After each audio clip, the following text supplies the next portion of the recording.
So this young lady who's in the box right now, she was the neighbor of Jermaine Sellers when he lived in New York. She was his neighbor and his friend who lived downstairs from him. Correct? All right. Hi, Miss Tammy. How you guys? Hi. We just want to ask you some questions real quick. Y'all share the live. Y'all share the live. Share it to him and Latoya if you can. Um, can you tell us a little bit about your experience with Jermaine? Um, you know what? It turned horrible once he got on the app, and I think what he was trying to do is like create a storyline. I don't really know how the, at that time I didn't really know how the app worked, and at so in the beginning Uncle Vince, we had came back on the app with Uncle Vince, and Uncle Vince was his roommate at the time. And I learned like over the time, it seemed like he had an obsession with Uncle Vince because he was making it like he was taking over his apartment. And because we were friends, I kind of felt sorry for him. So he started having me to watch Vince on Instagram. So as I started watching Vince on Instagram, I grew to like him because he had this show called QOD. So I started to like him. And when they came on to Bigo, I came back on with that group. And then we became friends. And then all of a sudden, Jermaine tried to create this storyline between me and my friends that I had made in that group. And I just picture like, well, over time, I just said, you know what, maybe he's like so obsessed with Vince that he wants to drag me in it. So our situation didn't get ill until kind of when we got into it with the group of guys that I was friends with on the app. And then when Miss Tammy came, got involved, it kind of escalated. So my experience was horrible because what he ended up doing after I helped him, after I treated him like family, after knowing his health condition, I was still there with no gloves on, supporting him every inch of the way. Um, he ended up calling the cops, saying that my child was in danger. He tried to get my kid taken from me. He started telling people that he took me to a homeless shelter because my boyfriend was abusing me. Um, he tried to hire somebody from the app to fight me, to send her to my house. She ended up reaching out to me and explaining it to me, and then I ended up being a help to her and her family. Um, so it was just a bad experience. I think once he got on this app and just tried to paint a picture for the world that wasn't true. He tried to paint a picture again like I was a bad mother, like I was a battered and abused woman, like I was with a man that didn't want to be with me, and I trapped him with a child. He just had all type of crazy stories. My house wasn't clean. My bed was too big for my room. Just like telling all type of like ridiculous stories. And then it just escalated to he started like beating on my ceilings late at night where we can sleep. He started like flooding out the ceiling of my bathroom, where my bathroom ceiling ended up caving in, and my landlords had to come in. He fabricated his story saying that I broke into his mailbox. He started actually stealing my packages from from the building to where they So ended he up stole building from you a too. box. He ended up stealing my packages. He started stealing my packages, and it was like my baby stuff, right? So he started stealing my packages, and so the landlord, I mean, they ended up putting like a wood box, they built a wood box in our building that had lock and key, and he was the only person in the building that did not get a key. So he had to go to the supervisor to ask to get in and out because they were aware that he was taking my packages. I believe, and I cannot confirm, I believe that he ended up getting evicted from the apartment complex for harassment. He was calling the cops unwarranted. And once he called the cops and told them that my baby was in danger, that's when like I kind of lost it. So I did go to his apartment. He did back down like a pussy. I'm not gonna lie. I beat his door with a baseball bat. He would not come to the door. He ended up calling his mom, and that's when his mom called me. That's when his mom started texting me. She's gonna call the cops, start arresting her son, and da da da. And then I just kind of left it. And then I'm gonna say about a week later, I ended up traveling to my hometown, and I got a private call on my phone, and it was his brother asking me what did I do to his brother? Did I kill his brother? They haven't heard from him, and this and that, this and that. And I just basically told them like, listen, don't harass me. I have no parts of dealings with Jermaine. Do not call me. So I started receiving calls from his mama, from his brother, his mama, his brother, basically saying they're gonna call the cops on me because I'm harassing Jermaine, that I've done something to him and they know it. So they just like all went psycho crazy. So that kind of escalated to where my mom had to call his mom and just let her know, like, listen, my child is not messing with your child, so it can be gloves off between you and I. You know what I mean? Stop, leave my kid alone. So it was just ironic that I think, well, it was ironic that we actually moved out on the exact same day. So the same girl who Jermaine was on the app telling that I was abused and battered by my boyfriend, that I trapped my boyfriend. So mind you, me and my boyfriend have been together now for 12 years, and we were together 7 years before we had a kid. But Jermaine's telling people that I trapped him to have a baby to be with me. So after So when all you of say you this, took I'm care of him, what do you mean you took care of him? Isn't he rich and famous and like all over the place making tons of money? No, he actually. So when I met Jermaine, he was doing some type of like after school, daycare with kids. So it was kids who were in some type of performance art program after school, and he would work with them for like 3 hours, and then with the lady that ran the program, he did like these old Negro spiritual plays with her, where they did like these shows that was in New York that cost like $10 to get in, and that's about it. Wait a And I minute, think he wasn't they at major venues like Carnegie Hall and Radio City Music Hall? No, it was just some little small. I can see if I even have the flyer. It was just some little small plays that they were doing. So it wasn't anything major. And it was like $10 to get in. I never went because my schedule didn't meet. So I never went to them. And I know they did one in South Carolina where they traveled once, but since I've known him, it was probably like three of those shows that the lady was hosting. Um, but he never had a job. So he was doing that only. And he was barely even going to work because the lady who hosted the class or hosted the shows or coordinated the shows or whatever she did, they were good friends. So he was always constantly upset with her because he thought that he shouldn't have to go to work and she could pay him and he not show up. So that's the only little gig he had. It was like part time. So, he had all of his other stuff and it's not even really knock him. He had food stamps, he had that little check, and then he got like a little government assistant check as well that gave him a little income. But his issue with spending his money was, I mean, he was living rent free because he had some type of voucher. So he was living rent free. I mean, he had basically everything that the government provided him plus his little part-time job.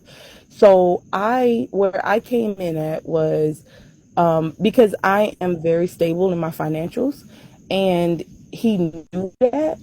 And so when he needed money, he would always ask me like, "Yo, sis, can you like loan me $100? I got this guy coming over tonight and I want to like make a dinner or whatever." So I would loan him $100. But it became like a weekly thing, it became like, and then me not worried about the $100, and I know that he was in a struggle, being his friend, I'd be like, you know what, don't worry about it. Give it to me next week. He'd be like, you sure? I'd be like, yeah, give it to me next week. And I would let him go on, and the next week, he would give it to me. Um, and that was fine. So he never ever not paid me back. But it was a constant borrow thing. It was a constant, hey sis, I'm about to take a flight, but I don't have money for Uber. I don't have an Uber account. I don't have a card. Or hey sis, I need a laptop. I want to order a laptop. Can you order it on your card and ship it? That type of stuff. So he didn't even have a bank account. But I didn't mind, you know what I'm saying? It didn't, and I wouldn't even say this if he hadn't came on the app and like tried to drag me to death for no reason. So that was kind of like his financials was just like all fucked up. And then he also had like he has like a sex addiction. So he's like meeting all these random men off of apps, and they were coming to his apartment, and he would, one time he had to knock on my door at like 3 in the morning. My boyfriend was pissed because my boyfriend, one, is a homophobe, so he never liked Jermaine. And so for Jermaine to come bamming on my door at 3 in the morning because he was dealing with some guy and the guy robbed him. So they got high. Jermaine fell asleep on the guy, and the guy robbed him. Um, so it was just always like an emotional roller coaster with him and some man. I remember he bought one guy that was from his hometown who was smoking crystal meth, and I used to. Does he do drugs? So I know that he does cocaine, but his cocaine habit was the way he posed it to me. It wasn't like a everyday thing. But I definitely think it was a major habit because of the type of times he would call and desperately need like $20, like right then, or he'd be like, "Oh, he's buying cocaine for the lady in the building that lives above him on the fifth floor." He was saying he was buying cocaine for her, but it just became too frequent that how you're buying cocaine for someone else. Would she give you her money if you don't have it? So it became that issue, right? So I was like, okay, yeah, I'm not giving him money. And then a lot of the guys that came over and friends, they were meth heads, you know what I mean? And I could never understand, like, okay, why are you letting them come over and smoking meth in your apartment if you don't smoke meth, right? So that was always like a question, like, yo, is he smoking meth?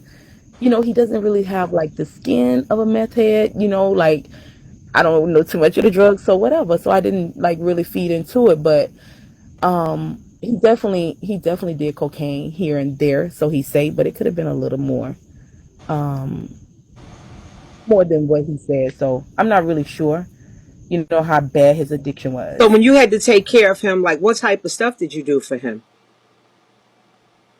Oh, Jermaine had got really, really, really sick, where he was in the hospital, and before he went into the hospital, he was at home.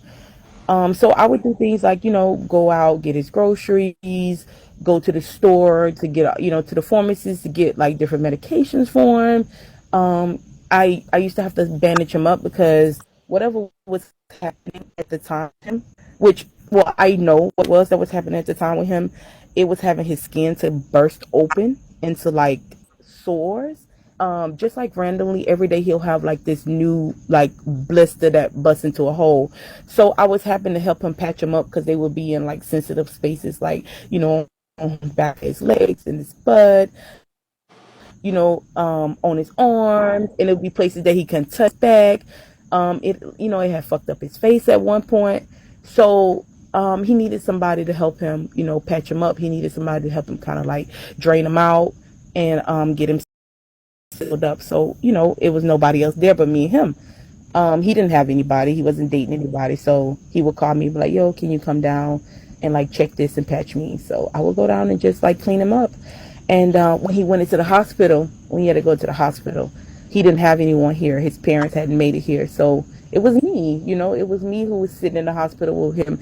It was me who was running back and forth to the nurses, like, yo, come and check him. He hasn't been checked for 6 hours. Like, what's going on? He's bleeding, blood is everywhere. He doesn't have a nurse that's coming because he's still in the emergency room. Like, he literally stayed in the emergency room damn near 2 days in a little corner. And it was mainly because of his, his health status at that time. Um, and I mean, it just seemed like he was suffering. So I didn't want to leave him like that until his mom them came. So his mom them actually came up, and his dad, because it had gotten really serious. And that's when I met his dad for the first time. I had met his mom before, but that's when I met his dad for the first time, and I met a totally different man than who Jermaine had described him to be. A different experience with his dad. I met a very loving man, but a very direct man.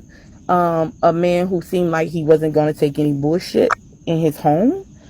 Um, and that's what I seen. So I was confused with like, okay, the picture he father is like stuff, That and made them sleep also his outside, sleep in the doghouse naked, made them eat in the out the garbage cold, can, yes. is what he said to me. Yep, and broke when his dad found out he was gay. He broke his hand, made him sleep in the cold in the shed. He described his dad as being very abusive. Um, and that's not the man I met. That when his dad came here, his dad was a very caring. His dad was on top of even all the way upstairs with him.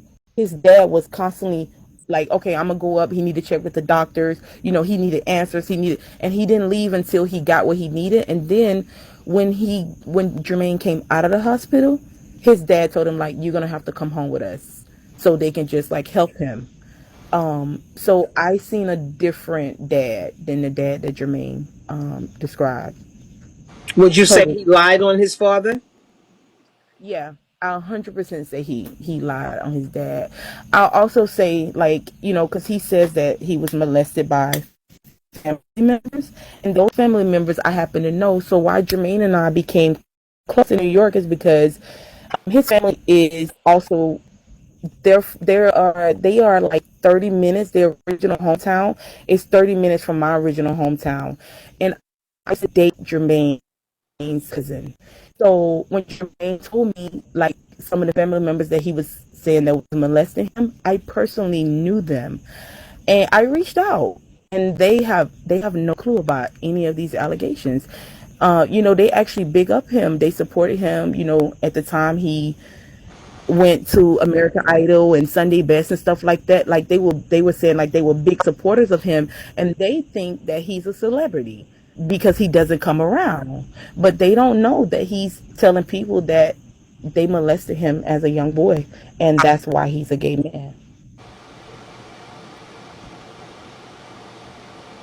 Has he ever stolen? Or you say he stole your packages. Um, Yeah, he's so would you mhm. consider him an honest person or a liar? 100% a liar. Yeah, 100% through and through. Even when he seemed to be honest, it's a manipulation. It's him trying to get something out of you. He's only being your friend because it's something beneficial for him at that time. And as proven, once he get that chance to come up off of you, he's gonna do it, regardless of what you've done for him. Because I did nothing to Jermaine to warrant him to come on this app or have private conversation with people to lie about me. I didn't. I even lied to try to support him and try to not make him look crazy, which ended up catching me up in some more shit behind it, Mhm. right? So, I want to ask you a you know, question. How old was your baby when he was calling CPS on you, your child? oh, she was, I would say she was 3. She was 3. So he was trying to get Yeah. a 3-year-old child removed from your home for no apparent reason, but he was upset with you. Yeah. No apparent reason. He knows me. He knows that I'm that mother that's solely a mother. Like once I became a mom, my childish ways and my fun ways all came to a halt. When I had my baby, I stayed off from work with her for 19 months. So she's never, she wasn't in a daycare, and then when she did go, she was in a very small, private, high upscale daycare. So he knew my quality of life. He knew that, yeah, we stayed in that same building, but I wasn't originally from New York. So, when you move into places, you really don't know the area. So he was aware that me and him wasn't on the same level as lifestyle. We just happened to be in the same building. So, Well, that can he knew happen that. in New York because they have a certain amount of subsidized apartments and welfare apartments and HASA apartments and different subsidies that people can have that give them the ability to live in certain areas. Right. So Hmm. I mean, I know he got in the building because of that voucher that he had, because that the building that we were in, even though it was an older building, they required a lot. They required a higher income as well to get into that building, and he didn't have it. So, uh, yeah, I don't know, Jermaine, I don't know, he's different. He's different, Would you and I can't say understand. that? Would you say that after all that you helped him, and you would lend him money, Hmm. give him a place, uh, food, Mhm. take care of him when he was sick, Mhm. nurse his wounds, Mhm. and be supportive. Mhm. For him and his mother. For him and his mother, because him and his mom, the relationship they have is the weirdest, right? It can become very abusive on both ends.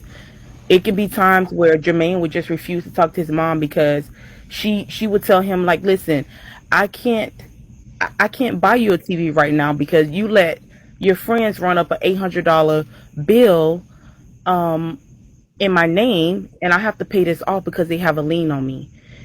So she's a lady also who's, I believe she's retired, so her income is limited, and she's trying to pay off bills that Jermaine has created in New York in her name at other people's houses, like cable bills and stuff like that. And she's trying to pay that off because she's telling him, like, listen, your father's going to retire in a few years. I just want to get all these bills paid off so we don't have no liens on our home because of you. And then he would not speak to his mom, right? And so she would call me and just like, India, just let me know he's good, let me know he's okay. And I And wait would. a I would minute, and send her pictures. impose that burden of her child on you. Yeah, she would call me. She'd be like, just let me know he's okay. And I would, because I'm a mother. So, I would get with Jermaine or whatever, and I would snap a picture of him, and I would send it to her. She'd be like, I really appreciate you. Thank you so much. Or I would, call and let her hear his voice because he's refusing to talk to her. And because he's like her man in a sense, it's Didn't almost I like they're tell in a y'all relationship. that? Didn't I tell you it was something strange between them two motherfuckers? I never spoke Yeah. to that lady. I only spoke to her via speaker if I was passing by and he was on the phone. I never called her. I never had her number. I didn't even know the bitch's name. Hmm. Well, Miss Sellers ended up flipping on me on the app. She ended up coming on, I think, Brandon them panel, and She she did the same thing to me.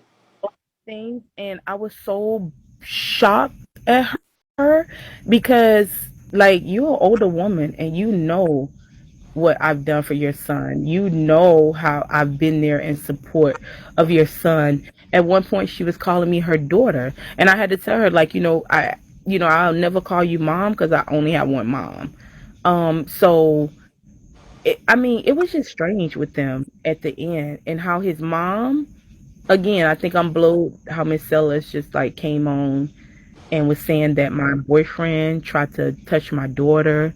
I was afraid that he would touch my daughter. He was sleeping with prostitutes, and I came to them one night, and I was up, and I was afraid to take my daughter in the house with him because I thought he was gonna touch my daughter. Like, where did you guys come up with that? Like, and if that's the case, why would I come in and trust in you two and trust in Jermaine's mom if Jermaine is saying his dad is such a monster and she couldn't protect her own children? Why would I look for her to help me protect my child? It made no sense. And at that time I hadn't met his dad. So it didn't make any sense. Because I used to say to Jermaine, like, what was your mama doing when this was happening? She was working. She was trying to taking care of home. She was hiding behind smoky mirrors, and he was this and that. And I'm like, okay, okay. So who So was in the shelter? Jermaine? nobody was in a shelter. So let me tell you what happened when it came to the shelter. How did he get When that I apartment? Because in New York City, to get a subsidy, you got to I go through don't know. something to get something. I, I don't know, Miss Tammy. I met Jermaine in my building. One day I was coming in the house. I had to pee so fucking bad. I was walking to the door trying to pee, and he was bringing his ass in the house with his friend. And I was like, can y'all come on? So I was just holding the door. And he was like, you can't be from New York. You got to be from down south. You holding the door for us. And I was like, yeah. And I told her where I was from. He was like, get the fuck out of here. And then he was asking me, like, do you know some Dixons? And I was like, yeah, I used to date a Dixon. And it went from there. And that's how I met him. So I did not know that his apartment was under a voucher until, I think one of the guys on the app ended up saying it.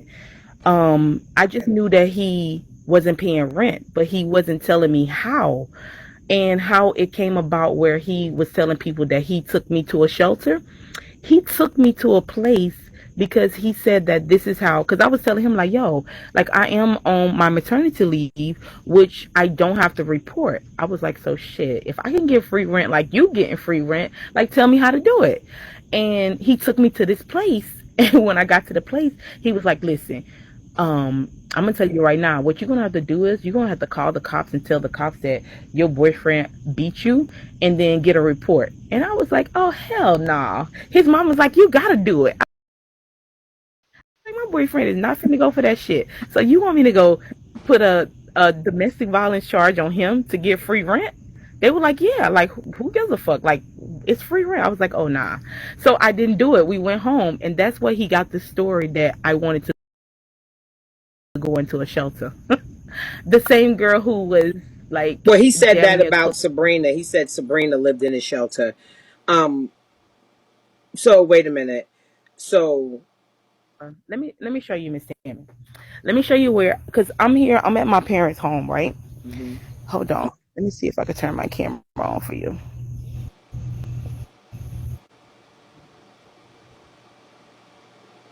Okay, hold on. Let me flip it. I'm at my parents' home, okay, and I'm just gonna show you. Do it look like I need to go into a shelter? You know what I'm saying? Do where I'm from? Do it look like I need to go into a shelter at any given time? Right? I'll come home to my parents. What do I need a shelter for? You know what I'm saying? I'll come home It to my seems like he parents. tells the same lies. He just rotates them. Because I remember he said that you did cocaine, and I was like, that girl don't look like she get high. But Never. he's told people that I'm a drug addict too. Yeah, never. Never done cocaine. Smoking weed, yes. I'm not a drinker. Um, I was at the time when Jermaine and I were hanging out, I wasn't smoking weed because I was breastfeeding. I breastfed my daughter for 4 years and 4 months. So does that sound like a mother who's not taking care of her child? Who breastfed her baby for 4 years or 4 months because she has food allergies. So she needed to get her nutrition. I breastfed her. So I could not smoke weed at the time. So I wasn't even smoking weed with him. So I don't know what type of drugs he would have ever seen me do. I didn't start smoking weed until October of 2022. Well, how did things go left for you guys? The app. I think as I learned the app, I think he needed a storyline, and he was drained out with the drama, and he had to create a storyline. So He typically said he when was never people, into drama on the app. oh no, yeah, when he first introduced me to the app, he was with the damn, what's that group? It was with Stormy and all of them, and they were super messy. And when he brought me on, it was so much drama. I was like, oh, I cannot listen to that. And he used to be like, come on, we're gonna have a funeral for someone tonight. And I joined it. I was like, this is the most demonic shit I ever seen, And and he I told me, hated he it. I said was like, that I oh no. planned a funeral for Grandma Murder. So he had been doing this funeral thing prior to that. Long time. They had a funeral for, I want to say at that time it might have been Gucci. It was like back in the days. I think they were called the main something. The main subjects. Was he the founder of the main subjects?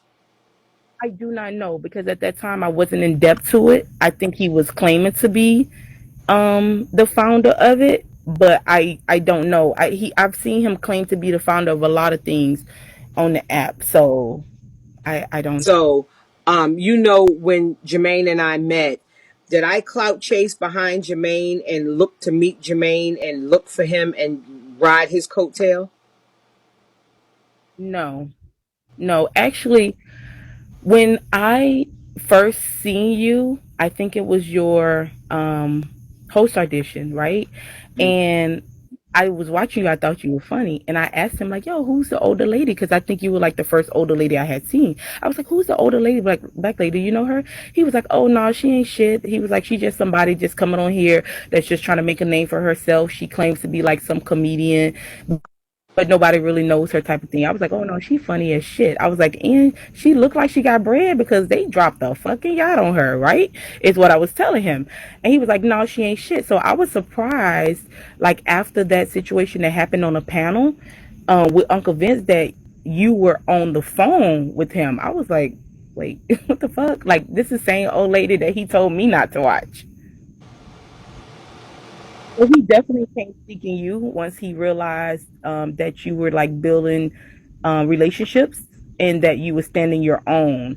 Because when you came on, a lot of people, even like the group that I was hanging with, even Uncle Vince, the people that was hanging with Uncle Vince, like Brown and all them, they were dying to have Miss Tammy to come to the panel. And I remember you coming to the panel with us one night, and everybody was so excited. And I think that's kind of where he seen you interacting with Vince and all of them. And I think that's how he kind of like gravitated over to you. But in the beginning, he was definitely against against you. Wow. Well, he told people that I clout chased him and I used him for popularity and that he was making millies on the app. Hey, Porter, he was making millions on the app prior to me. And Jermaine, Jermaine check was like $1,100 from this app monthly, and if he made $1,100, so he definitely did not, because he was trying to get me to do it, and I couldn't see where it was worth the investment for me. And he was like, "No, you come on and show you this and that." I'm like, "Okay, let me see your checks. Let me see your money roll." In some months he wasn't even getting money.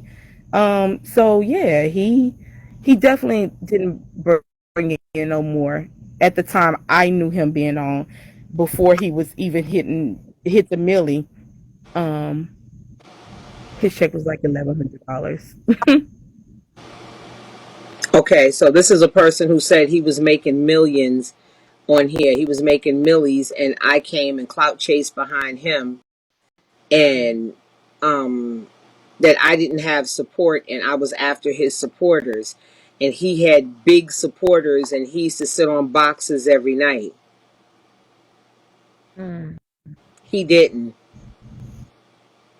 No, when he first came on the app, he I don't even when he first brought me on the app, he wasn't even a host at the time. He was trying to figure it out. He was just hanging around this group of people who didn't seem to like put him on, so he wasn't even a host at the time. Well, the story that he told is that I used him. He's a celebrity. He's successful. He's working with all these people. He has all these industries